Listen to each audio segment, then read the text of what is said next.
Donc bonjour à tous, j'espère que vous allez bien. Donc le but de cette vidéo, c'est de voir ensemble deux fonctionnalités d'Excel très importantes, à savoir les fonctions si imbriquées. Si imbriquées, en fait, c'est une succession de fonctions si, et la fonction recherche V. Ok. Donc le but ici, j'ai une liste de 50 élèves avec 3 notes par élève. Le but, c'est de calculer les moyennes et d'attribuer les mentions. Ici, j'ai un petit tableau récap. Voilà. Entre 0 et 10 exclus, non admis. Entre 10 et 12 exclus, mention passable. Entre 12 et 14 exclus, mention assez bien.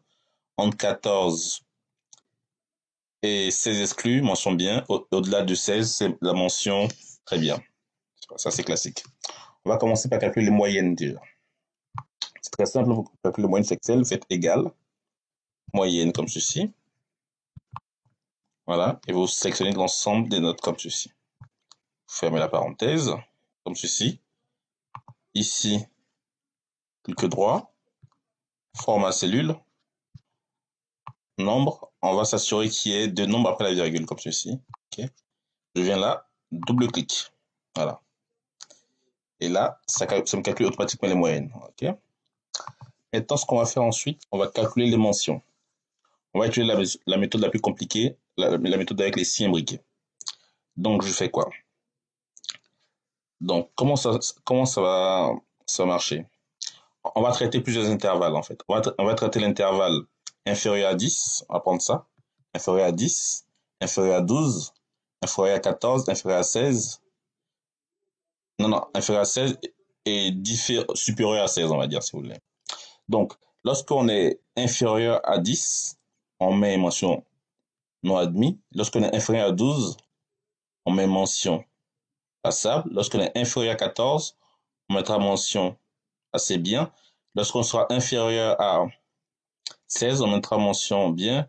Au-delà de 16, on mettra mention très bien. Voilà.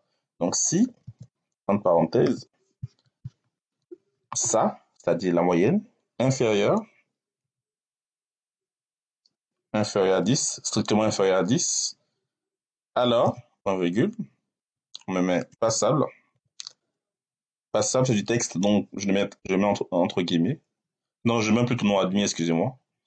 Non admis, lorsque la moyenne est inférieure à 10, non admis. Non admis, c'est du texte, je mets entre guillemets. Point virgule, j'enchaîne avec un deuxième si, j'ouvre la parenthèse, la note ici est inférieure cette fois-ci à 12. 12 exclus. Alors, point virgule, je mets passable. C'est très important ici l'ordre lorsqu'on fait un si imbriqué. Ok. Ensuite, point virgule, si, vous la parenthèse, ça est inférieur à 14, point virgule, tu mets mention assez bien, comme ceci. Sinon, si ça inférieur à 16, alors tu mets mention bien.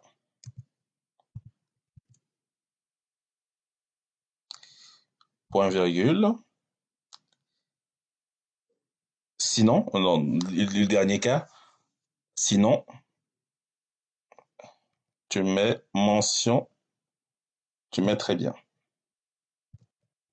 Voilà, très bien comme ceci. Je vais expliquer la formule à être posée.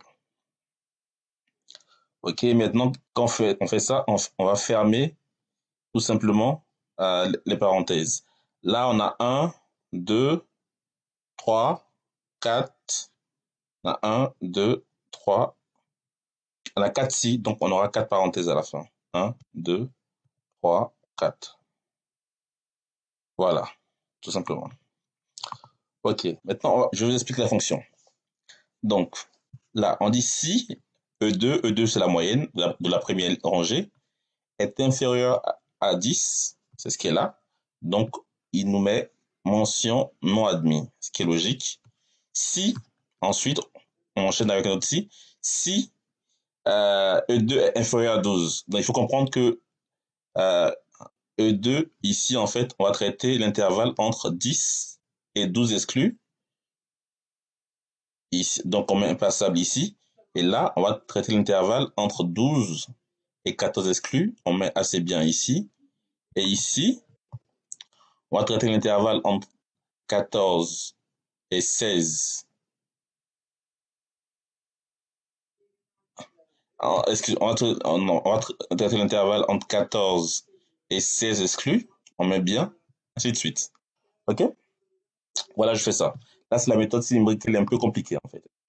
La deuxième méthode, et on vérifie rapidement. Ici, j'ai 11, c'est passable, 13, assez bien, 15, bien, ça paraît logique, plus ou moins. On regarde jusqu'en bas. Voilà, très bien. J'ai un très bien qui traîne, 17. J'ai un 17 ici, très bien, donc ça paraît logique. Ok, vous voyez cette méthode un peu fastidieuse, hein, qui est très compliquée. Il y a beaucoup plus simple avec les recherches V. Ok? Donc, pour ce faire, on fait ici, on fait égal, recherche V, comme ceci. Donc, la valeur recherchée, c'est la moyenne, ici, point virgule, qu'on va chercher tout simplement de ce tableau-là. Ce tableau, il y a deux colonnes, une colonne avec les notes, une colonne avec les mentions. Et je fais F4 pour figer le tableau. Ce qui va nous intéresser sur ce tableau-là, c'est la deuxième colonne. Ici, je vais enlever, je vais juste déplacer ça. Donc, on recherche E2, c'est toujours la moyenne qui est là, dans le tableau qui est là. Voilà. Ce qui va nous intéresser sur le tableau-là, c'est la deuxième colonne du tableau. Je mets 2. Attention, ceux qui connaissent les recherches V, on utilise beaucoup la correspondance exacte, mais ici, on va utiliser la correspondance approximative. Pourquoi? Parce qu'ici, on travaille sur les intervalles. Ici, on travaille de 0 à 10, ici de 10 à 12, ici de 12 à 14, et là, on travaille 16 et au-delà. OK? Donc ici, on va mettre vrai. Ici, c'est la petite subtilité de cette vidéo. Recherche V avec paramètre vrai. Donc voilà. Voilà. Hop. Tout simplement. Vous voyez? On a exactement les mêmes choses de part et d'autre. Et pour vérifier si on a exactement la même chose, c'est tout simple. On fait égal, ça, égal, ça. Quand on a la même chose, ça met vrai. OK? On va faire une petite mise en forme conditionnelle. On fait ça. Mise en forme conditionnelle. Je mets égal. Tout ce qui est égal à vrai, je vais le mettre en vert. Comme ceci. On vérifie rapidement. Pourquoi je fais ce petit égal là? C'est pour vérifier qu'on ait les mêmes données de part et d'autre. Voilà. Cette méthode-là, vous voyez, elle est plus compliquée. Celle-là est beaucoup plus simple. Donc, je vais réexpliquer la première méthode, ça me paraît important. Donc, pour faire tout ce qui est succession de cils et signes briquets, il faut que ça suive une suite logique.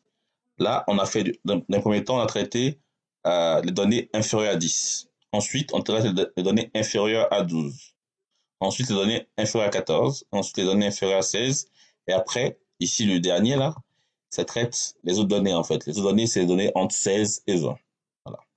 OK? Donc, voilà. Donc, ici, euh, je mets E2 inférieur à 10, c'est-à-dire entre 0 et 10 exclus. Ici, je mets si E2 inférieur à 12. Il faut comprendre, en fait, ici, on travaille, ici, c'est l'intervalle entre 10 et 12 exclus, passable. Ici, on travaille sur l'intervalle entre 12 et 14 exclus. Donc, c'est mention assez bien. Donc, ici, on travaille sur l'intervalle entre 14 et 16 exclus. Donc, c'est mention bien. Et au-delà, c'est très bien. Après, c'est très bien. Voilà. Ici, c'est très simple. La deuxième fonction, recherche V. Dans le premier temps, vous mettez la valeur recherchée, c'est-à-dire la moyenne. Vous cherchez la moyenne dans quel tableau? Dans ce tableau-là. Voilà. Et qu'est-ce que vous souhaitez sortir de ce tableau-là? C'est la deuxième colonne ici. Voilà. Et vous cherchez une correspondante approximative, donc vrai. Voilà. Et ici, c'est juste une vérif pour montrer que les deux fonctions sont totalement d'accord. OK? Là, je vais volontairement mettre une erreur. Je vais volontairement mettre une erreur ici.